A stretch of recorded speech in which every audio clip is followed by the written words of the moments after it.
Apple system updates, keeping up with tech, and reactions to Twitter's recent policy changes.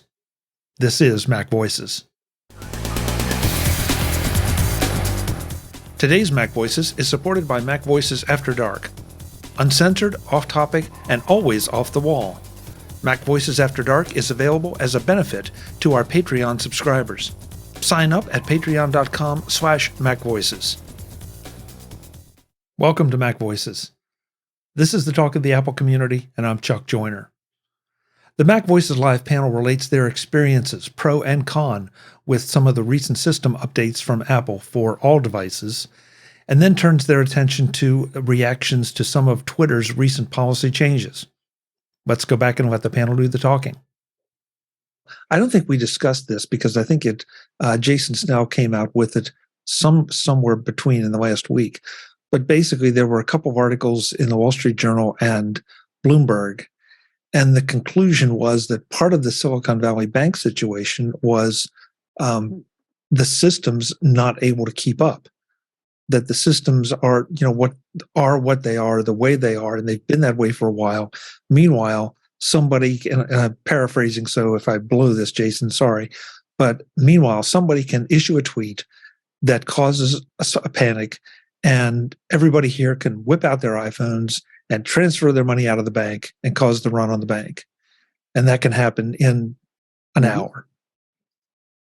And so I guess that's the kind of thing that bothers me, because I do see institutions out there, business, education, and other kinds, that are not adapting and not keeping up. And yes, you need to study everything, and I understand you can't just dive in headlong. But at the same time, you need to be paying attention to some of it and adapting. Sorry if I was on my soapbox. It's your show. You can soapbox without permission. Thank you, Jeff.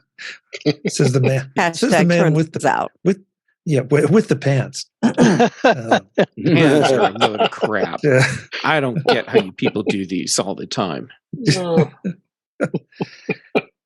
Hey, a couple other things we want to get to tonight, but one that I intended to start off with, and we sort of went another direction. Who installed any or all of the updates for everything that came out yesterday and today? I did. Are we talking about? Yeah, are we talking about? Hi. Well, sorry. Hi. Or the betas? They said hello. Sorry about that. No, I'm talking releases. But Ben, we don't talk betas here. As I put in the Slack chat earlier today, I did as soon as it came out, I bravely used the hotel Wi-Fi and started with my iPhone. Downloaded and installed really well, and had no problem. It's been running great. And then I moved on to my MacBook Air and installed Ventura 13.3. No problems. I'm using it right now, talking to you. Did the iPad and the Apple Watch too. Both over the hotel Wi-Fi, no problem. So everything went really well, and everything's been running very smoothly. So, and what line of business are you in, David? What line of business I'm in? Yeah. Yeah, I bravely went where no one should have gone before, but I did. I just generally have a rule that I'll wait 2 or 3 days before I do one of these incremental type updates, and I'll probably go a month for a major update. So I'll do it sometime between now and the weekend. So, this is normal for me. Because my show and what I talk about, I want to experience it right off the bat from when it's installed. So I would have done it at home too. So I found it an interesting angle by utilizing, a not as so familiar Wi-Fi to do it, and the speeds were very good, and had no problem. Eric, who couldn't be with us tonight, did send me something in our Slack, and he just said that he had a little bit of, I think it was watch problem, that it ignored the black and white on his watch, but that a restart fixed it and he was fine. All the others that he installed went fine. I really haven't seen anything much out there that looks like there have been any significant issues. But Webb, I'm with you. I do exactly that. I wait at least a couple days. Chuck, I just let it shake out. Yeah. I'm sorry. Jeff? So I rush in where angels fear to tread. As soon as the updates are available, I'm on them. But I am always running whatever the current developer beta is on one of my iPads. So I have a taste of what's coming in iOS ahead of time. Yeah. Same here. My personal policy is only one at a time. So I will update a single device at a time. I won't start updates on everything, because if something goes wrong, I don't want it to be wrong on everything. Mm-hmm. Mm-hmm. But it all went fine. The weird thing for me, and this did not happen with any of the developer betas, but it did on my iPhone, it turned on a bunch of filters in Mail. So I didn't realize until several hours after I had installed the update on my iPhone that I was not seeing my primary email account. And luckily I don't consider email to be critical, you must reply immediately sort of medium, because I missed several messages that I wanted to reply to. But once I realized that it was filtering out accounts, I just went and added everything back in. Jeff, I have to ask, were those third-party filters or no? This is in the Mail app on the iPhone. Yeah. Mm-hmm. So look at the very bottom when you're looking at your inbox, right, where it says filters. And I've never used filters there because I just want to see everything that's coming into the accounts that I have on my phone. And what it was doing was filtering out several email accounts.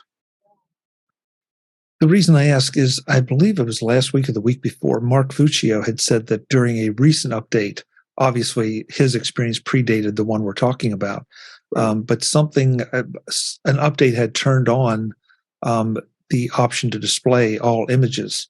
And he felt like that was one reason, that because, therefore tracking pixels would be downloaded and turned on, that he was starting to get more spam. And so it's interesting that he mentioned that in Mail, and you mentioned something that feels similar in Mail as well. Yeah, it's a weird thing, and not something I would have expected. And I'm betting it's not widespread, but it was a thing. Yeah. Brett in the chat room says the recent updates brought back an issue in HomeKit I was having earlier. HomeKit randomly thinks I leave and turns off my security cameras even though I'm still home. Yeah. Or turns on my security cameras, excuse me. Turns on my security cameras. Interesting. So, yeah. Either that, Brett, or you've been hacked and they're watching you. Yeah. I'm looking forward to the day when Apple takes their whole HomeKit platform and home app out of alpha and brings us into beta. Yeah, that's not going to happen. I know, but a boy can dream. And a little commentary there by Mr. Gammett. All right, Webb, are you ready? What can I do for you? Okay, get ready, because here we go. Because you know what's going to happen as soon as I bring up Elon Musk and Twitter. Hold on, let me put my seatbelt on. Yeah, really. Okay. So I just threw 3 different articles into our chat room, but I'll give you the gist of each one, and then we can discuss them as a group, because I think this just struck me as individually they're fine. Together, they seem a little strange. First of all, according to Engadget, Twitter says it's killing legacy verified checkmarks starting in April, or starting on April 1st. So as of April 1st, if I have a verified checkmark that I'm not paying for, that it will be killed. And by the way, I have a verified checkmark. I have no idea how I got it. I've had it for several years. Apparently on April 1st, my blue checkmark will be killed unless I pay for it. So that's the first one. The second one says that who's this from? This is from The Verge. Twitter Blue subscribers may be able to hide their blue check marks. And Jeff just fell off his chair. I'm sorry. I was trying to keep a straight face. Okay. So okay. So, I got it.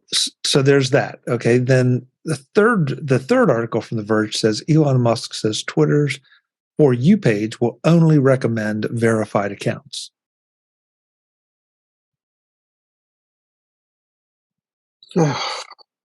So and any one of these, I mean, look, I get the last one because there needs to be some kind of hook or something to get you to pay for a blue check mark. So that makes a certain amount of sense. I'm a little surprised at them scrapping verified check marks already. But on the other hand, if I want to keep my blue check mark, then I've got to pay for it. So that's fine. But the hiding of the blue check marks is really interesting to me, so that I pay for it, and it's one of the things that I may want, but I want to hide it. I mean, it's almost like the blue check mark. Sense to me. First of all, say it again, Ben. It's almost like the blue check mark in this environment has become the scarlet letter. Mm-hmm. As in, you mean because I'm supporting Elon by paying for it? Yeah. Okay.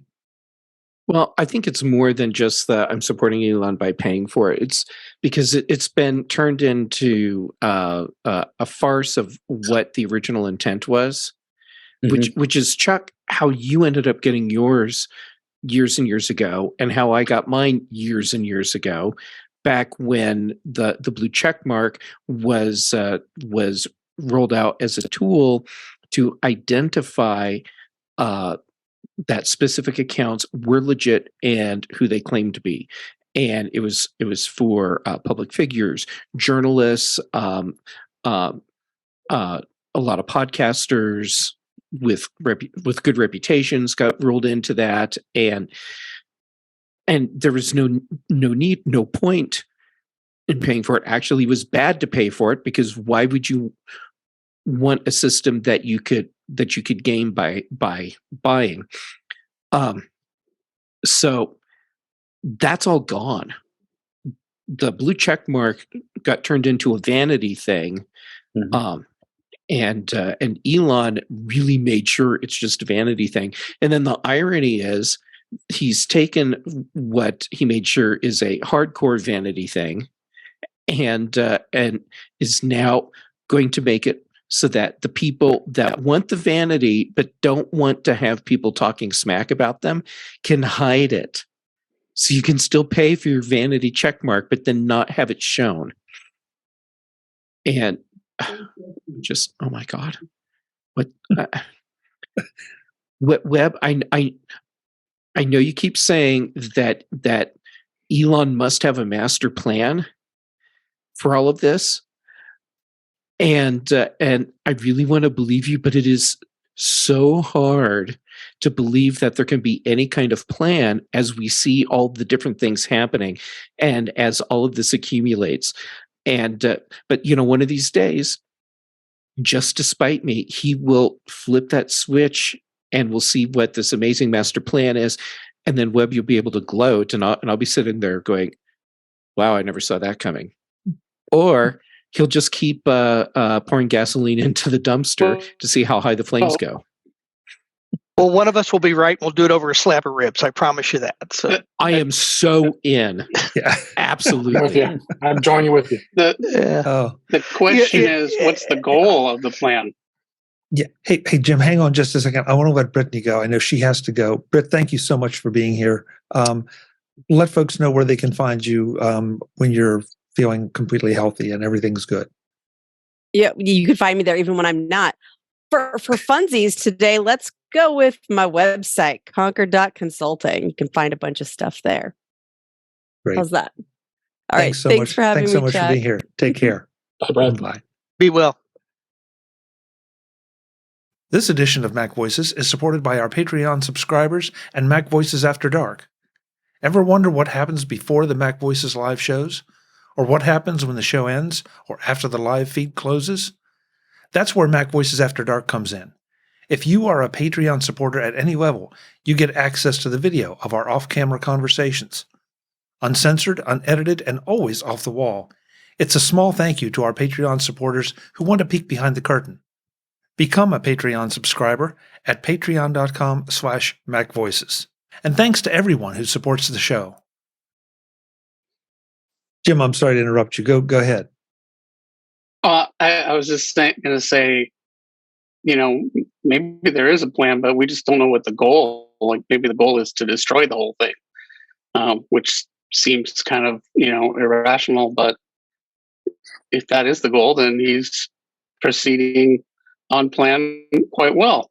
On the third of your links, there was I saw a post on Mastodon. I think that indicates why I think that's the most troubling, that people that aren't verified will no longer basically appear in most people's feeds. So Mark Sumner, who's a writer at Daily Kos, has a post. He says, here's a quick example of how Elon's actions doom Twitter as an information source. So 3 people that are on Twitter right now, at Carlot Agal is a New York Times senior correspondent, Carlotta Gall, reporting from Ukraine. At Bungdon is a longtime war reporter, Dan Murphy. And at Juroman AT is a Russian propagandist who promotes the Wagner Group, spreads LGBTQ hate, and promotes conspiracy theories. After April 15th, only one of these will appear in the default Twitter feed. Guess which one it will be. And I'm Wagner Group? Yeah. Huh? Yeah, the Wagner Group one. Yeah. But is that because they're paying for a blue check mark? Yeah. Right. Okay. So, see, that's where I guess from a business standpoint, I kind of get this. That if I have a product I want to sell, so I need to make it attractive. I need to have it deliver something that people want. People want to be recommended to other people. So therefore, you're going to pay for a blue check mark. And I can almost understand, okay, I don't want Jeff to know I'm paying for a blue check mark, so I'm going to hide my blue check mark, but I still might get recommended to him, which is probably a tell anyway, but Why do I want to visit a site where, I'm going to see only the Wagner Group and not New York Times reporters and that's, there's not going to be any point in seeing it. What Twitter, when he bought it, he's not buying a bunch of servers. He's buying a community. And the worth of Twitter is in what gets posted there. And he's basically they've gotten all this free content for 15 years. That's not good enough. Now it's like you got to pay me to give me content, and I think that's not gonna happen. The quality of what's there has already gone down, and I think it's going to take a precipitous drop once this happens. Okay, so Jim, the content part, I question a little bit, because how much is the legacy content really worth, other than to go back and see some stupid no. that some athlete made? The content is something that's continuously generated, and it's like killing the golden. He's killing the golden goose. The old verified thing was, let's find people that are generating valuable content, and we'll give them a blue check mark. That was the old idea. Now it's like, we don't care what content you provide. You're not giving us $8. We don't want you. Okay, so let me ask another question, and everybody here, please be honest. Have any of you on Twitter, long before Elon, have any of you ever paid attention to these people they suggested for you? Did anybody ever follow any of those? No. Never. No. Well, Never. I'm going to say no, but I have definitely wound up following people that their content got suggested to me by whatever the algorithm is. So I have mostly, I didn't even know there was a way to look at only followers for a long, years.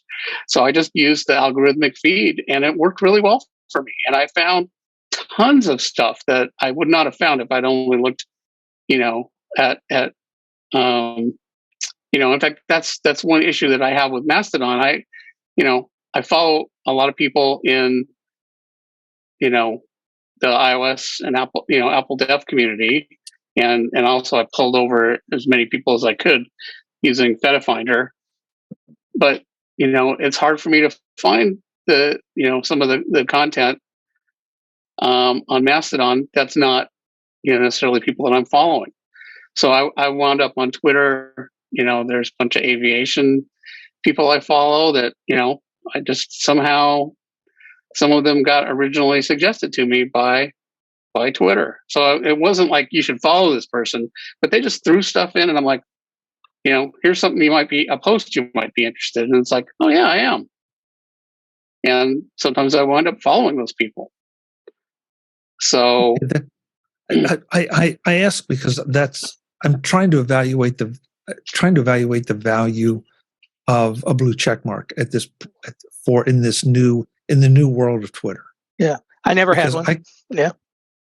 And web, I can honestly say that I don't think I ever followed anyone because Twitter suggested it, unless I already knew who they were and I just had not thought about following them or even knew that they were on Twitter.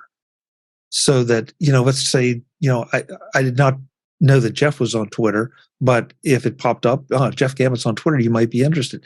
Yeah, but only because I know Jeff, not because Twitter, I think you think that you know best, and then I should pay attention to Jeff.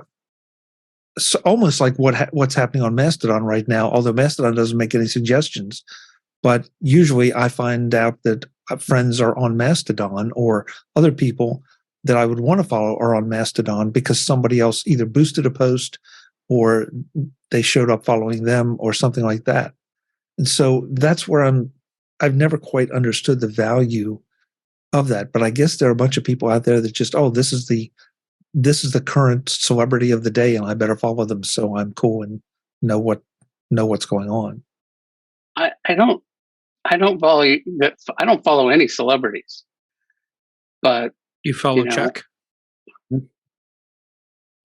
Thanks, Jeff. And I follow you too, Jeff. Yeah, but you follow Chuck.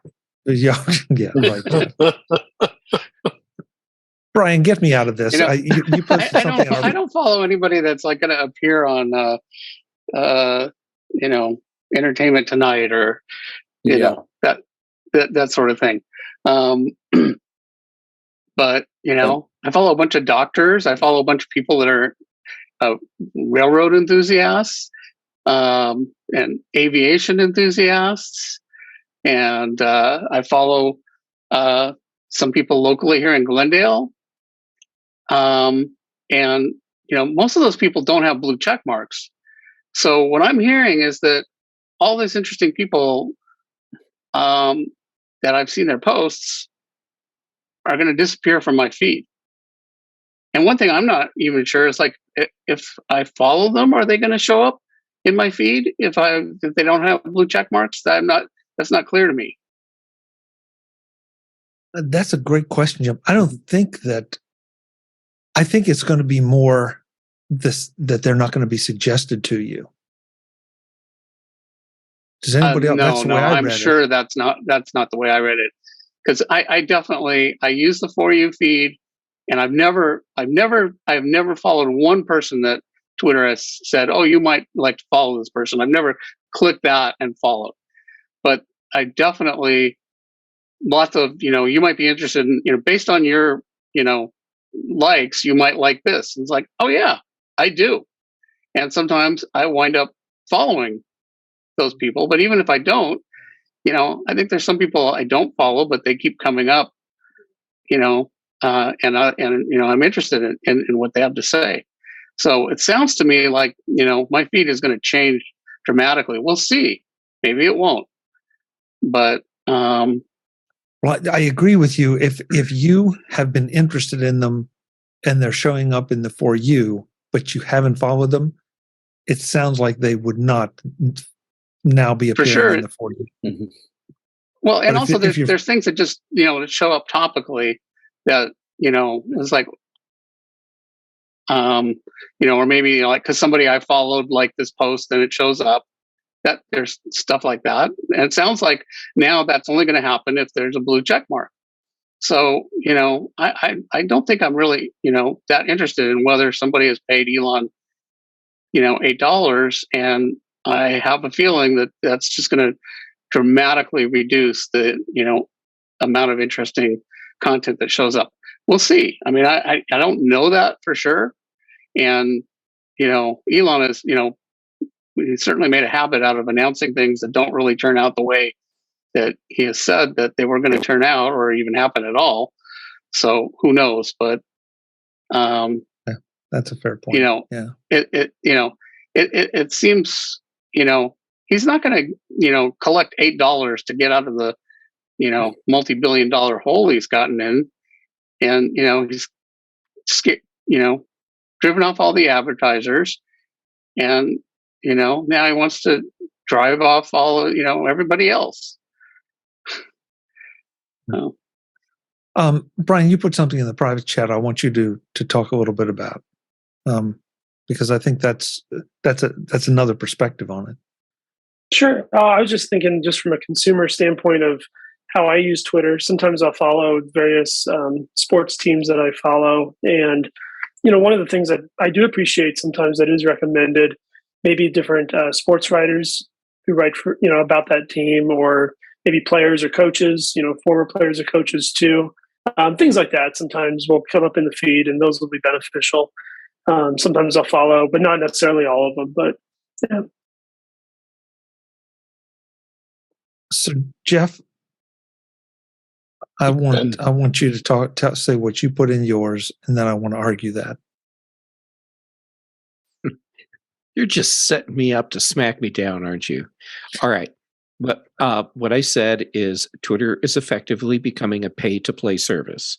And what I mean by that is if you want your content to show up for other people, that you're going to have to pay to be in that game. And this is something we've touched on before, and we'll touch on it again now and later. But is this a solution to the social media problem of raising money? That if I want to be part of a and there are platforms out there already that are saying if you want to be on our platform, you're going to pay X number of dollars a month. Usually, it's not something prohibitive. There's a difference for most of us. Yeah, for most of us, it's not prohibitive. But at the end of the day, is it worth it? And is that a bad thing? Sorry, go ahead. If it's pay to play for everyone, so it's a paywalled service, Mm-hmm. I don't see a problem with that, because once you're in, now everyone gets to see whatever content. The problem I have here is that anyone can get in, but if you want people to see your content, you have to pay. And so it's basically just a propaganda service. In that, yeah, that's an interesting way to put it. And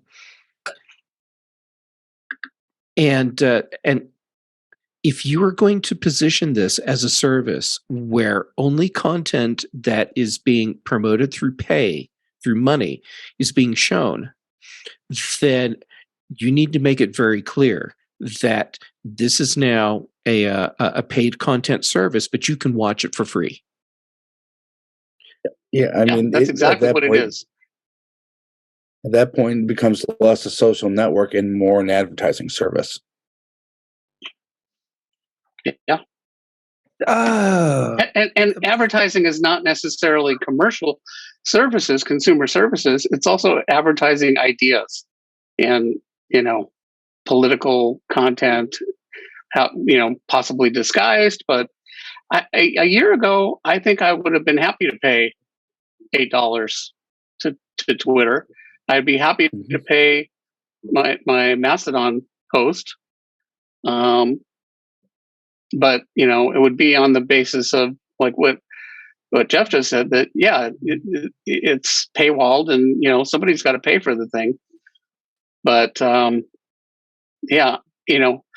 don't really, I don't need, I still look at Twitter some, but I'm just like not posting there at all. I don't care. I'm not going to pay, and I don't have anything that's that valuable to say. So, every now and then I'll reply to something, but I've completely stopped trying to have anything to say there. If I have anything to say, I'll say it on Mastodon. But I don't need to pay $100 a year to have anybody hear what I have to say. I don't think I have anything that valuable to say. The fourth and final part of this MacVoices Live discussion is in the next edition of MacVoices, as the panel continues to discuss their reactions to Twitter's policy changes, and also how lists function in both Twitter and Mastodon, and how you might use them to your benefit. That's next time on MacVoices. I'll see you then. As always, I'm Chuck Joyner. Thanks for watching.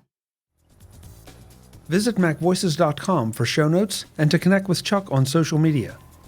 Get involved in our Facebook group or like our Facebook page, and get more out of your Apple tech with MacVoices Magazine, free on Flipboard and on the web. And if you find value in it all, consider supporting us through either our Patreon campaign at patreon.com/MacVoices, or by making a one-time donation via the PayPal link on our front page and in the show notes of each episode. You will join these fine people who help bring you MacVoices.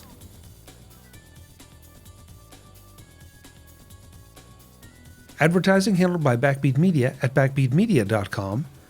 Bandwidth provided by CacheFly at cachefly.com.